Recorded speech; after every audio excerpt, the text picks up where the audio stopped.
Saludos amigos de Metro Puerto Rico y bienvenidos a otro Punto por Punto, donde discutimos las noticias del momento con las personalidades noticiosas del momento. Y tenemos por primera vez en este año 2025 ya electo juramentado comisionado residente en Washington, el licenciado Pablo José Hernández Rivera. Bienvenido. Buenos días. Ya en calidad oficial. Sí, muy contento de que sea así. Qué bueno que está con nosotros.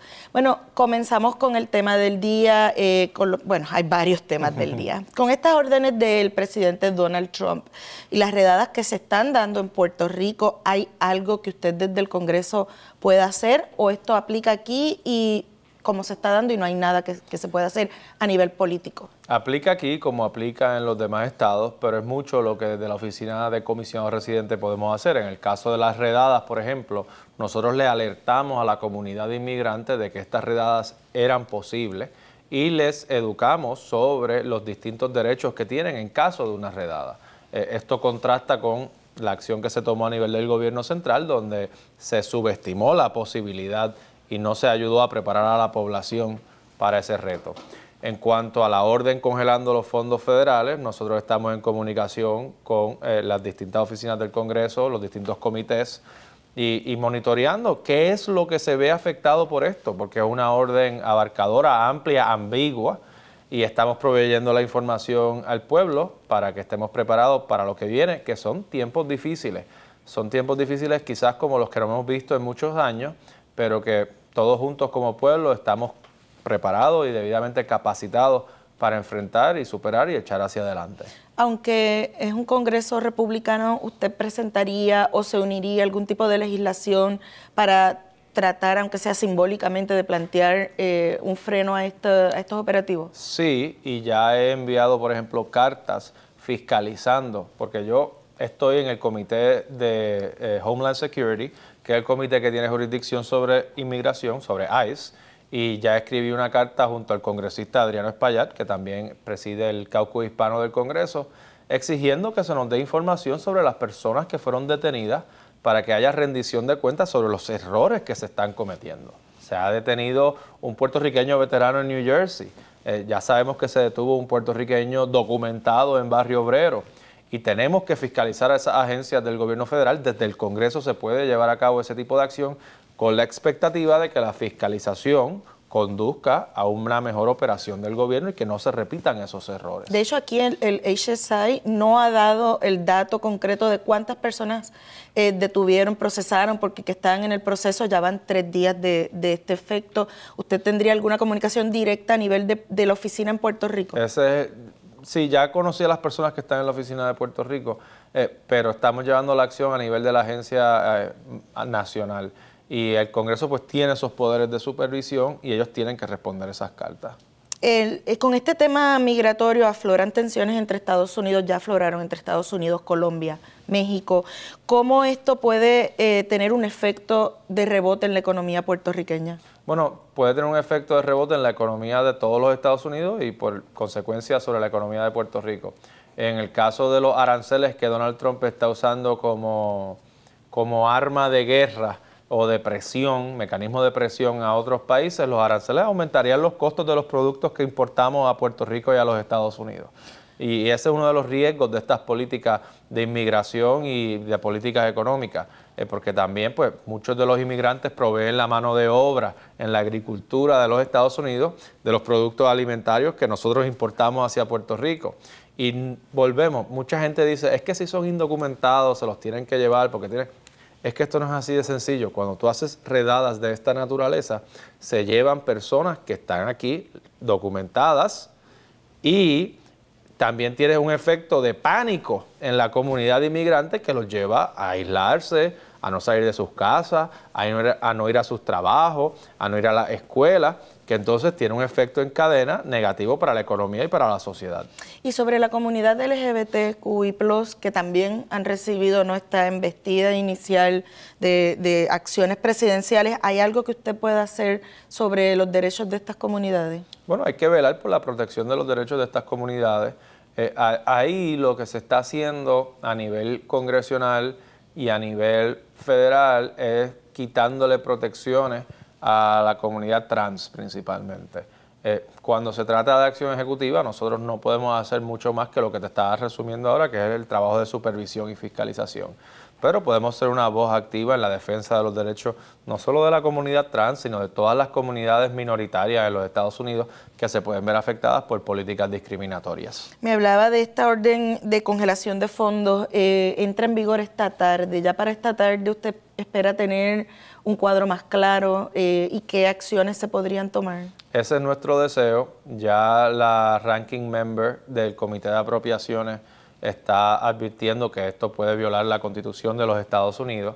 Yo supongo que los mismos estados republicanos y políticos republicanos pondrán presión sobre la Casa Blanca para que hagan una aclaración sobre el alcance de la orden.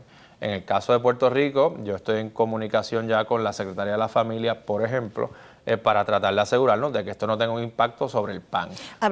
Y le iba a preguntar del PAN, porque hay análisis que dicen que el PAN en caso de Puerto Rico llega en bloque, o sea, es como si fuera un grant. La carta dice que no se van a afectar las transferencias a individuos, pero en el caso de Puerto Rico, el PAN no es una transferencia directa del gobierno federal a un individuo, es un bloque que le dan al gobierno de Puerto Rico para que distribuya a los individuos. Claro, si tú lees la orden, es una pausa temporera a todo el financiamiento federal de grants a grants en general, pero con el fin de paralizar los que violan órdenes ejecutivas relacionadas a temas de diversidad, identidad de género, energía. O sea que las agencias tienen hasta el 10 de febrero para identificar esos gastos que no son relacionados a eso y descongelarlos. Y entre eso estará indudablemente el PAN, pero nosotros, y esto es lo que yo le he pedido a la Secretaría de la Familia, todavía no hemos podido hablar, pero es lo que ya yo le pedí, que nos identifique cuánto dinero tiene el gobierno de Puerto Rico para financiar el PAN, con la esperanza de que esto nos cubra hasta el 10 de febrero. La Secretaría de Familia de aquí, local. Sí, que entiendo yo que es la agencia que administra el programa del PAN. Mire, todo esto se da bajo el Estado Libre Asociado, que es nuestra forma de gobierno. Parecería que queda nuevamente la colonia al desnudo. Usted es defensor del Estado Libre Asociado. ¿Cómo lo interpreta? Bueno, se está dando en los estados también. Y los estados, por ejemplo, mira, California es el estado con más poder político en los Estados Unidos porque es el más grande, el que más congresistas tiene, el que más votos en el colegio electoral tiene. Y se está hablando de quitarle los fondos de FEMA a California. O sea que esto realmente está más atado a la conducta de un individuo, que es el presidente Donald Trump, que a un estatus político. Y tenemos que poner todo, siempre que hablamos de estatus tenemos que poner todas las variables en una balanza y no podemos ver las cosas aisladamente. Bueno, pues si tú no quieres que te aplique nada de lo que haga Trump, siempre puedes pedir la independencia, pero ten presente que eso trae otras consecuencias. No se te congelan los fondos federales, se te eliminan, por ejemplo. Y esas son decisiones que debe tomar el pueblo en su momento. Yo no puedo plantear ahora, pues vamos a resolver esto pidiendo la estadidad porque tampoco me la van a dar. O sea que yo creo que hablar de estatus en esta coyuntura, pues puede ser un ejercicio académico interesante, pero sigue siendo eso, un ejercicio académico, porque no hay ambiente para atenderlo en Estados Unidos. El portavoz de la campaña de Trump en Puerto Rico ha dicho que en conversaciones con la administración Trump, en algún momento de este año ellos harán saber algún tipo de acción sobre el tema del estatus. Trump ha hablado de Groenlandia, ha hablado de Panamá. ¿No teme que Puerto Rico pueda hacer una ficha de cambio o que llegue alguna oferta unilateral de cambio de estatus? Bueno, el presidente no puede intercambiar a Puerto Rico por Groenlandia. Requeriría eso acción del Congreso y políticamente hablando requeriría consentimiento de los puertorriqueños. O sea, ningún Congreso va a aprobar una transacción de esa naturaleza sin tomar en cuenta el efecto que tiene sobre los puertorriqueños. Primero, porque se te van a mudar en masa a estados como Florida y cambiar la composición electoral. Y segundo, porque te va a afectar el comportamiento político de los puertorriqueños en estados clave como Pensilvania, Georgia, Florida. Así que no va a haber un cambio en esa dirección y en eso los puertorriqueños no deben preocuparse. En cuanto a que la administración haga algo de estatus, me sorprendería mucho, pero bueno, pues yo esperaré hasta el verano a ver qué hacen. Mire, la semana pasada, ante el Comité de Medios y Arbitrios, usted abogó por incentivos fiscales modernos para Puerto Rico.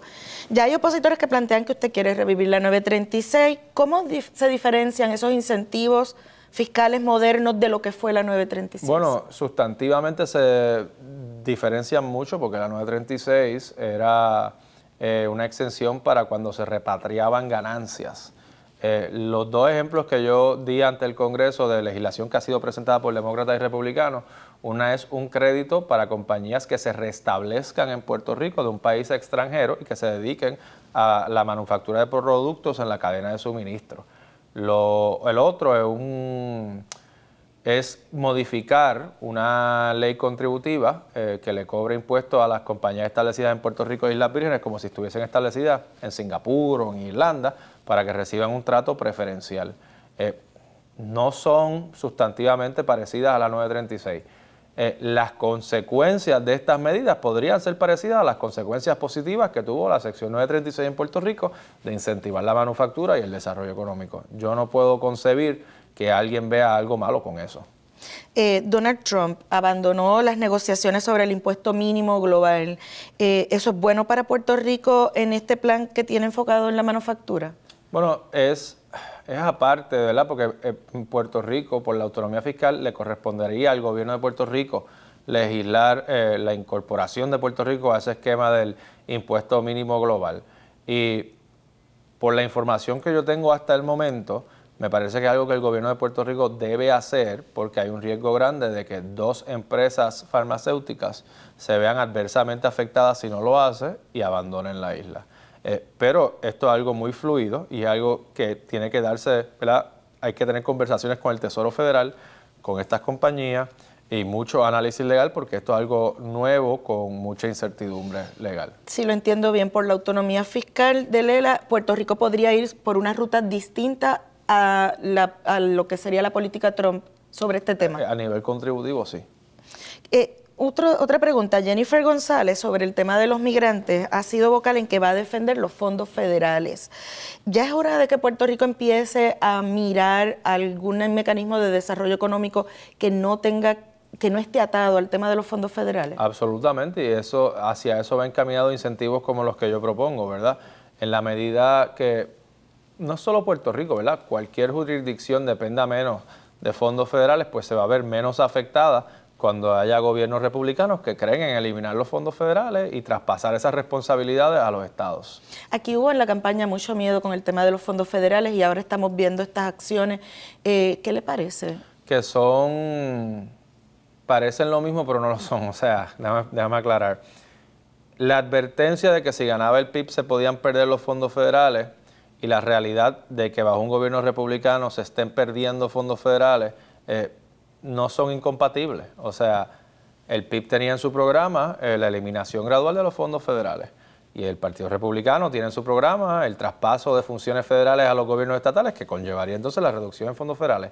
O sea que lo veo como dos cosas distintas que realmente no veo la conexión.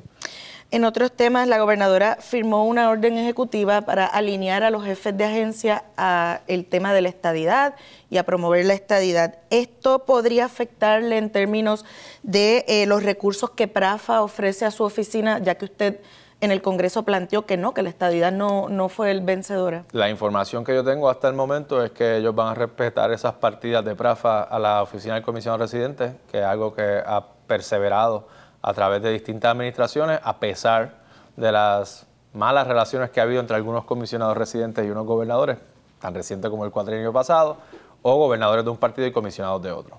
Ya. En otros temas también la gobernadora ha hecho prioritario en su gobierno la parguera, ¿verdad? La situación de la parguera. ¿Cuál es su postura sobre esa situación o este conflicto allá en la parguera? Bueno, sobre cómo resolver el asunto de las propiedades que ya existen en la parguera, todavía no tengo una posición bien definida. Entiendo que es algo que va a tener que balancear el derecho a la propiedad de las personas que ya tienen eso desde hace muchos años, y las necesidades ambientales, y eso pues podrá conllevar quizás que no se puedan expandir, que no se puedan arreglar, cosas por el estilo. Ahora bien, la acción de la gobernadora, o no de la gobernadora directamente, del secretario de Recursos Naturales, de firmar una orden administrativa que archiva los casos pendientes por esas casas, sumamente problemática. Y creo que aún, ¿verdad?, dentro de la posible legalidad de esas propiedades se pueden cometer ilegalidades. O sea, yo vivo en un apartamento perfectamente legal y si yo decido tirar gasolina del balcón, estoy violando la ley, ¿verdad? Si en una de esas casas se estaba cortando mangles en contra de lo que permiten las leyes o las reglamentaciones, pues debe haber consecuencias. Y eso es lo que se comenta que puede ser el caso de la casa de los suegros, y el hecho de que se archive por orden administrativa y que sea una de las primeras acciones que este gobierno tome, pues da la apariencia de un uso impropio del poder. En el Senado, Tomás Rivera Schatz ha sido un poco crítico de cómo se ha atendido el asunto, pero la semana pasada dio un paso extra y pidió la lista de todas las personas que tienen estas casetas allí. Allí no hay título de propiedad, así que hablar de propiedad es complicado en este escenario. ¿Usted conoce personas allí? Porque se habla que son personas, ¿verdad?, de un nivel de poder en Puerto Rico. ¿Se ha quedado allí alguna vez? Yo nunca me he quedado ahí, creo que nunca he ido a ninguna de esas casas. No sé si son 150, puede que conozca a alguien que tenga todavía una casa allí. Me consta de personas en mi familia que sí han conocido personas que tienen casa allí y que sí han estado en casas allí. Pero yo no, ni sé de nadie que todavía tenga una casa allí. Y relacionado, Johnny Méndez radica una medida para redefinir lo que es la zona marítimo terrestre. ¿Es un tema que ha podido analizar? No he tenido la oportunidad de ver esa medida, no. Okay. Y se ha hablado incluso que sobre este tema de zonas marítimo terrestres los federales podrían intervenir en el caso de La Palguera. ¿Usted como oficial en el Congreso ha tenido algún tipo de información? En el caso de La Palguera, entiendo yo que hay jurisdicción de la EPA sobre distintos asuntos y es algo que mi oficina está indagando ahora mismo. Vamos a cambiar al tema político. El Partido Popular Democrático, ¿usted está listo para asumir esa presidencia? Hay quienes dicen que es un error por el momento, que es muy temprano para exponerse a los ataques de la oposición. Es que realmente no hay alternativa. El Partido Popular enfrenta uno de los retos más difíciles en su historia. Acaba de tener el peor desempeño electoral en su historia. Es la primera vez que llega tercero a la gobernación, la primera vez que tiene solamente 5 senadores en el Senado. Y hay personas que ven los retos y le huyen, y hay personas que vemos los retos y nos acercamos para tratar de resolverlos, y eso es lo que yo he querido hacer con el Partido Popular. Yo tuve un resultado histórico en estas elecciones, positivo para el Partido Popular, en el sentido de que logré aglutinar personas de distintas tendencias, logré sacar más votos que ningún otro candidato, logré ganar los 8 distritos senatoriales, que no pasaba desde 1964 para un popular, y yo quisiera que lo que yo hice en esa campaña lo pueda hacer ahora el Partido Popular a nivel más amplio como un equipo. Y eso tiene un componente de comunicación. Fuimos una campaña que comunicó hábilmente, pero también tiene un componente de estructura, organización, trabajo, ética de trabajo, que es lo que yo quiero traspasar al PPD.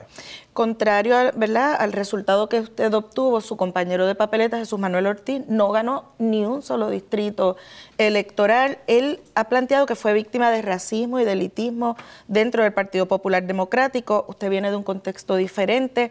¿Cómo recibe esas denuncias y cómo va a hacer para romper con eso si existe? No dudo que exista racismo y clasismo dentro del Partido Popular porque existe dentro de Puerto Rico, y el Partido Popular es un reflejo de la sociedad puertorriqueña, pero no es un problema a gran escala y no es un problema determinante.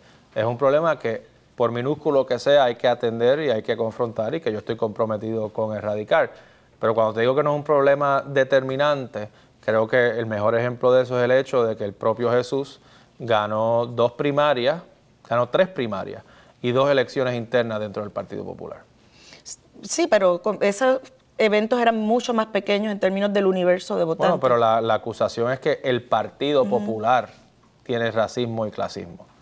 Y como te dije, de seguro lo tiene a pequeña escala, porque lo tienen en Puerto Rico también, pero no es determinante dentro del Partido Popular.